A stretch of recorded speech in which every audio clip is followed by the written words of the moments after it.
বৃহস্পতিবার স্বাধীনতা দিবসের দিন হাওড়ার শ্যামপুরের শসাটি বাজারে উদ্বোধন হলো একটি মোটর বাইক শোরুমের। প্রথম দিনই ব্যাপক জনপ্রিয়তা পাওয়া গিয়েছে বলে জানিয়েছেন কর্তৃপক্ষ। এই শোরুমের উদ্বোধন করেন হাওড়া জেলা পরিষদের প্রাক্তন কর্মাধ্যক্ষ ও সমাজসেবী Sridhar Mondal. News the day report, Howrah.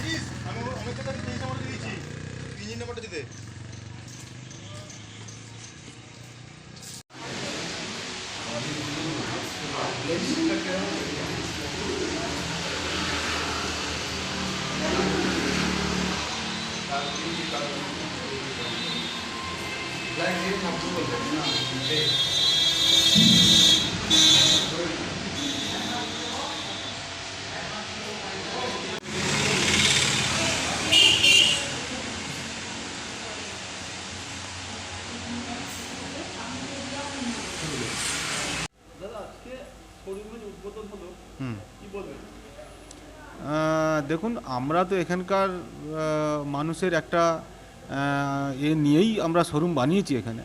তো সেদিক থেকে আমরা দেখব, আশা করছি ভালোই হবে। আর এখনও অবধি যে আমাদের কাছে ট্রেন্ড আছে, আমরা যা আশা করেছিলাম তার থেকে অনেক ভালো কিছুই হচ্ছে। আপনার নাম? আমার নাম শ্যামল বিশ্বাস।